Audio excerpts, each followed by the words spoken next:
ಮಾಜಿ ಸಚಿವ ಆರ್.ಬಿ. ತಿಮ್ಮಾಪುರ್ ಅವರದ್ದು ಎನ್ನಲಾದ ಒಂದು ಆಡಿಯೋ ಬಿಡುಗಡೆಯಾಗಿದೆ. ಈ ಸಚಿವ ಸಂಪುಟ ವಿಸ್ತರಣೆ ಸಂದರ್ಭದಲ್ಲಿ ಏನೇನು ನಡೆದಿತ್ತು ಅನ್ನೋದಕ್ಕೆ ಸಂಬಂಧಪಟ್ಟಂತೆ ಮಾತನಾಡಿದಂತಹ ಆಡಿಯೋ. ಅದರಲ್ಲೂ ಕೂಡ ಪರ್ಟಿಕ್ಯುಲರ್ ಆಗಿ ಕಾಶಪ್ಪನವರ್ ಅವರ ಬಾಗಲಕೋಟೆ ಉಸ್ತುವಾರಿ ತಪ್ಪಿಸುವ ಮಾತು. ಆದ್ದರಿಂದ ಈಗ ಕಾಶಪ್ಪನವರ ಅಭಿಮಾನಿಗಳು ಸಿಟ್ಟಿಗೆದ್ದಿದ್ದಾರೆ.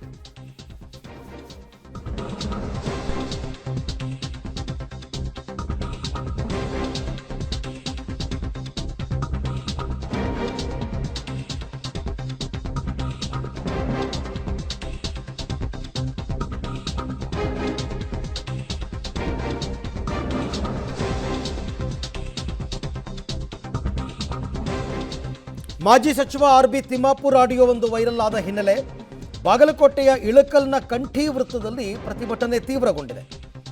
ಯಾಕೆ ಅಂದರೆ ಇವರೆಲ್ಲ ಪ್ರತಿಭಟನೆ ಮಾಡ್ತಿರೋರು ವಿಜಯಾನಂದ ಕಾಶಪ್ಪನವರ ಬೆಂಬಲಿಗರು. ಅಂದರೆ ಈ ದೂರವಾಣಿ ಸಂಭಾಷಣೆ ಮಾಡಿರ್ತಕ್ಕಂಥ ಇಬ್ಬರ ಬ್ಯಾನರ್ಗೆ ಚಪ್ಪಲಿಯಿಂದ ಹೊಡೆದು ಬೆಂಕಿ ಹಚ್ಚಿ ಆಕ್ರೋಶ ವ್ಯಕ್ತಪಡಿಸಿದ್ದಾರೆ. ಹುನಗುಂದ ಮತಕ್ಷೇತ್ರದ ಕಾಂಗ್ರೆಸ್ ಕಾರ್ಯಕರ್ತರು ಪ್ರತಿಭಟನೆ. ಯಾಕೆಂದರೆ ಸಚಿವ ಕಾಶಪ್ಪನವರವರಿಗೆ ಬಾಗಲಕೋಟೆ ಉಸ್ತುವಾರಿ ತಪ್ಪಿಸುವ ಮಾತಿನಿಂದಾಗಿ ಈ ಪ್ರತಿಭಟನೆ. ಇವರೆಲ್ಲ ಕಾಂಗ್ರೆಸ್ ಕಾರ್ಯಕರ್ತರ, ಇನ್ಯಾರೂ ಅಲ್ಲ. ಕಾಂಗ್ರೆಸ್ ಕಾರ್ಯಕರ್ತರೇ ಅವರ ಪಕ್ಷದ ನಾಯಕರ ವಿರುದ್ಧ ಈ ರೀತಿ ಪ್ರತಿಭಟನೆ ಮಾಡಿರ್ತಕ್ಕಂಥದ್ದು. ಯಾಕೆಂದರೆ ಒಂದು ಆಡಿಯೋ ವೈರಲ್ ಆಗಿತ್ತು. ಆಡಿಯೋದಲ್ಲೇನೋ ಪೇಮೆಂಟ್ ಸೀಟ್ಗಳ ಬಗ್ಗೆ ಮಾತನಾಡಿದ್ರು, ಅದಾದಮೇಲೆ ಕಾಶಪ್ಪನವರ ಬಗ್ಗೆ ಮಾತನಾಡಿದ್ರು. ಇದೆಲ್ಲ ಮಾತಾಡಿದ್ರು. ಪಕ್ಷದ ಒಳಗಡೆ ಈ ರೀತಿ ಕರಾಮತ್ತು ಮಾಡ್ತಾರೆ ಅನ್ನೋ ಕಾರಣಕ್ಕೆ ಹೋರಾಟವನ್ನು ನಡೆಸಿದ್ದಾರೆ ಕಾಶಪ್ಪನವರ ಬೆಂಬಲಿಗರಿಂದ.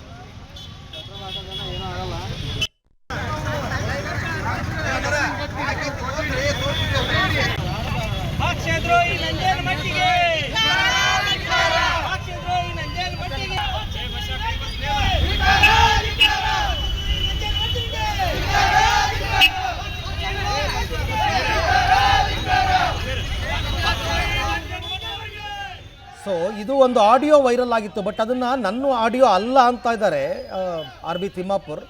ಆದರೂ ಸಹಜವಾಗಿಯೇ ಮಾತನಾಡಿದ್ದಾರೆ ಅಂತಂದಮೇಲೆ ಈ ರೀತಿ ಪ್ರತಿಭಟನೆಗಳು ನಡೀತಾ ಇದೆ. Your future is our focus.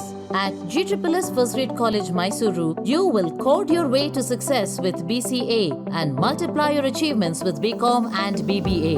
Admissions open. Apply now. Payment 70%, 75% ಹೆಚ್ಚು ಕಡಿಮೆ ನಮ್ಮ ಪಾತ್ರೆ ಪ್ರಕಾರ 80% ಆದ್ರೂ ಆಗ್ಬೋದು. 80% ಸೀಟ್ ಕೊಟ್ಟಾರ ಅಂತ ಹೇಳ್ತಾರೆ. ಕೊಟ್ಟಿರ್ಬೇಕು. ಯಾಕಂದ್ರೆ ಅದು ಇದು ಇತ್ತಲ್ಲ, ಒಳ್ಳೆ ವಿಧಾನಸೌಧ ತುಳಸಿಗಿದ್ವು ಅಂತ ರಗಡದ ಹುಡುಗರ ಜೈಲಾಗ ಬಂದವ್ರು ಅಲ್ಲ. ಅದು ಇವ್ನ ಹಾಕೊಂಡು ನಾಗೇಂದ್ರ ಕೊಟ್ರು ನೋಡ್ರಿ. ಏನಿದು ದುರಂತಪ್ಪ. ನಾಗೇಂದ್ರಗ ಅಲ್ರಿ ಕೇಸ್ ಐತೆ, ಇನ್ನೊಂದು ನಿರ್ದೋಷ ಇಲ್ಲ, ಬರೀ ಜಾಮೀನ್ ಐತೆ. ಹಂಗ್ರಿ ಇದನ್ನ ಏನಂತ ನಾವು ಪಾರ್ಟಿಗೆ ಎದುರಿಸೋಕೆ ಪಾರ್ಟಿ ಏನಂತ ಎದುರಿಸೋಕ ನಾವು ಹೆಚ್ಚಿಗೆ ಬಲ್ರಿ ಅಂತ ತಪ್ಪಾರ ಪಾಪ. ಬಾಳ ಇವ್ರು ಕೇಳ ರೊಕ್ಕ ಕೊಟ್ಟಿರಕಿಲ್ಲ. ನನ್ನ ಇಮೇಜು, ಪಾರ್ಟಿ ಇಮೇಜು ಯಾವ ಖಾತೆ ಕೊಟ್ಟರು ಸಮರ್ಥರಾಗಿ ನಿರ್ವಹಣೆ ಮಾಡ್ಯಾರ. ನೀರಾವರಿ ಅಸೆಂಬ್ಲಿಗದು ಉತ್ತರ ಹೆಂಗ್ ಕೊಡ್ತಿದ್ರೆ ಸ್ಮೂತ್ ಯಾವ ಸುನೀಲ್ ಕನ್ನುಗಳು ಯಾರ? ಸುನೀಲ್ ಕನ್ನುಗಳು ಯಾರ? ಸುನೀಲ್ ಕನ್ನುಗಳು ಅಂತ ಯಾವ್ದೋ ಅವನ್ ರಿಪೋರ್ಟ್ ಹಚ್ಚಲ್ಲ. ಅವನ್ ರಿಪೋರ್ಟ್ ಈಗ ಇದು ಒಂದು ಸಿದ್ಧಾಂತರಿ ಅಲ್ಲಿ ಮೇಲೆ ರೊಕ್ಕ ತೋರ್ತಾನೆಲ್ಲ ಬರ್ತಾರ. ಸೊ ಈ ಆಡಿಯೋ ಈಗ ವೈರಲ್ ಆಗಿರೋದೆ ಕಾಂಗ್ರೆಸ್ ಪಕ್ಷದ ಒಳಗೆ ಆಂತರಿಕವಾಗಿ ಭಿನ್ನಮತ ಭುಗಿಲೆದಿದೆ. ಅದರಲ್ಲೂ ಬಾಗಲಕೋಟೆ ಜಿಲ್ಲೆಯಲ್ಲೇ ಜಾಸ್ತಿ ಆಗಿರ್ತಕ್ಕಂಥದ್ದು. ಯಾಕೆಂದರೆ ಇವರೆಲ್ಲ ಅದೇ ಭಾಗದ ನಾಯಕರು. ನಂಜಯ್ಯ ಮಠ್ ಮತ್ತು ಆರ್.ಬಿ. ತಿಮ್ಮಾಪುರ್ ನಡುವೆ ನಡೆದಿರತಕ್ಕಂಥ ಸಂಭಾಷಣೆ. ಈ ಬಗ್ಗೆ ಮತ್ತಷ್ಟು ಮಾಹಿತಿ ನನ್ನ ಕೊಲೀಗ್ ರವಿ ಹಳ್ಳೂರು ಅವರಿಂದ ಪಡ್ಕೊಳ್ಳೋಣ. ರವಿ, ಈಗ ತಮ್ಮ ಪಕ್ಷದ ನಾಯಕರ ವಿರುದ್ಧವೇ ಪ್ರತಿಭಟನೆ ಮಾಡಬೇಕಾದಂತಹ ಸಂದರ್ಭ ಕಾಂಗ್ರೆಸ್ ಕಾರ್ಯಕರ್ತರು. ಈಗ ಅವರು ಇಷ್ಟೊಂದು ರೊಚ್ಚಿಗೆದ್ದಿರೋದು, ಪ್ರತಿಭಟನೆ ಮಾಡ್ತಾ ಇರೋದು ಕಾಶಪ್ಪನವರ ಬಗ್ಗೆ ಮಾತನಾಡಿರೋದಕ್ಕ. ಈಗ ಪ್ರತಿಭಟನಾಕಾರರು ಏನು ಹೇಳ್ತಾರೆ ಈ ವಿಚಾರದಲ್ಲಿ ಅಂತ? ಹೌದು ಅರವಿಂದ್, ಹಲವು ಅಸಮಾಧಾನ ಗೊಂದಲಗಳ ಮಧ್ಯೆ ಎರಡನೇ ಹಂತದ ಸಚಿವ ಸಂಪುಟ ಪುನಾರಚನೆ ಏನಾಯ್ತು.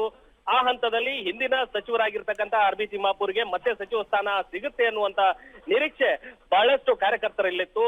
ಆದ್ರೆ ಆ ಸಚಿವ ಸ್ಥಾನ ತಪ್ಪಿ ಹೋಗಿರುವ ಕಾರಣ ನೂತನವಾಗಿ ವಿಜಯಾನಂದ ಕಾಶಪ್ಪನವರವರನ್ನ ಸಚಿವ ಸ್ಥಾನ ಸಿಕ್ಕಿರೋ ಕಾರಣ ಅವರಿಂದಾಗಿ ಸಚಿವ ಸ್ಥಾನ ತಪ್ಪಿತು ಅನ್ನುವಂತ ಒಂದು ಆಡಿಯೋ ಏನ್ ವೈರಲ್ ಆಗ್ತಾ ಇದೆ. ಅದು ಮಾಜಿ ಸಚಿವ ಆರ್ ಬಿ ತಿಮ್ಮಾಪುರ ಹಾಗೂ ಜಿಲ್ಲಾ ಕಾಂಗ್ರೆಸ್ ಅಧ್ಯಕ್ಷರಾಗಿರ್ತಕ್ಕಂಥ ಎಸ್.ಜಿ. ನಂಜನಮಠ ಅವರ ಆಡಿಯೋ ಎನ್ನಲಾಗಿರುವಂತಹ ಆರೋಪ ಏನಿದೆ, ಅದರಲ್ಲಿ ಮಾತನಾಡಿರುವ ಫೋನ್ ಸಂಭಾಷಣೆ ಏನಿದೆ, ಅದರಿಂದ ವಿಜಯಾನಂದ ಕಾಶಪ್ಪನವರ ಬೆಂಬಲಿಗರು ನಿಜಕ್ಕೂ ಆಕ್ರೋಶವನ್ನ ಹೊರ ಹಾಕಿದ್ದಾರೆ. ಆ ಇಬ್ಬರ ಭಾವಚಿತ್ರಕ್ಕೆ ಚಪ್ಪಲಿ ಏಟನ್ನ ಎಸೆಯುವ ಮೂಲಕ ತಮ್ಮ ಆಕ್ರೋಶವನ್ನ ಹೊರ ಹಾಕಿರ್ತಕ್ಕಂಥದ್ದು. Arvind, right, thank you. ತಮ್ಮೆಲ್ಲ ಮಾಹಿತಿಗೆ ಧನ್ಯವಾದ ರವಿ.